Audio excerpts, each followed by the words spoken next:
Welcome to the deep dive. Today we're uh, really zeroing in on type I and type 2 errors in statistics. Yeah, foundational concepts. Exactly.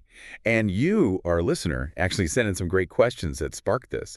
So our mission is, well, to make these ideas clear. And show why they matter, in the real world without getting too tangled up in the technical stuff. Absolutely. hmm Let's just jump in.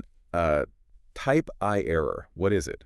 Okay, so a type I error, that's when we basically conclude something's there, like an effect or a difference, when, well, actually it isn't. hmm It's rejecting a true null hypothesis, sometimes called a false positive. Right, a false positive. And what sort of things influence the chance of making one? Well, the main one is the significance level alpha. That's the cutoff we choose. The threshold. Okay. Exactly. Set it higher, you're more likely to get a false positive. And sometimes, data is just random and you see a pattern that isn't real. Okay, makes sense. So then what about the other side, type 2 error? How's that different? Type 2 is, well, it's the opposite mistake. You fail to spot an effect that is actually there. A false negative. Exactly, a false negative. Think about that medical trial question you mentioned. Yeah. Imagine a new drug does work, but the study, maybe it's too small or something, it doesn't show a significant result. So they dismiss it. Right. And patients could miss out on a treatment that could have helped. That's a type 2 error consequence. Wow, yeah.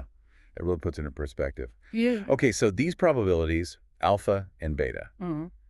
how do they relate to the power of a test? Okay, so alpha, that's the chance of a type I error.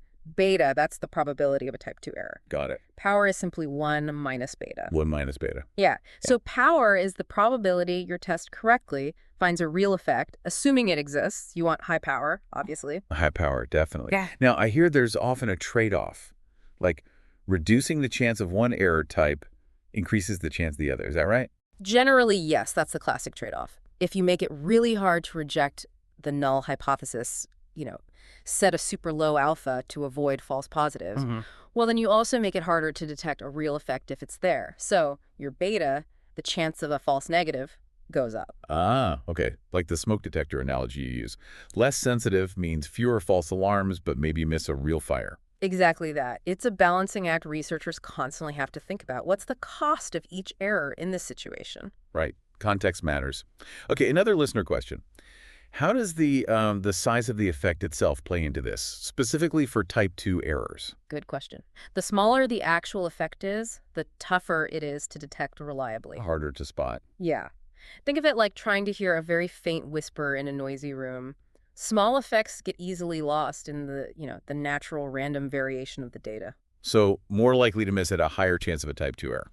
Now, you hear a lot, especially in fields like law or medicine, that minimizing type I errors, the false positives, is often the top priority. Why is that? Well, think about the consequences. In law, a false positive could mean, well, wrongly convicting an innocent person. Huge implications. Massive. And in medicine, it might mean rolling out a treatment that actually doesn't work, or worse, causes harm, based on a false signal. So you want to be really, really sure before you claim something is real. Exactly. The burden of proof is high, so to speak, to avoid those specific harms. Makes total sense. What about when people run lots and lots of tests on the same data?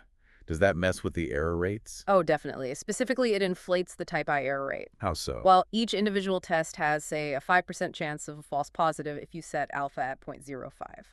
If you run 20 tests just by sheer chance, you're quite likely to get at least one statistically significant result, even if nothing real is going on. The multiple comparisons problem. That's the one. More tests, more chances to get lucky, or rather unlucky, with a false positive. Okay, good to be aware of. So last point then. Yeah. Are there times when maybe the type 2 error, the false negative, is actually the more serious one to avoid? Absolutely. It really, really depends on the context. Think about screening for a really dangerous infectious disease. Okay.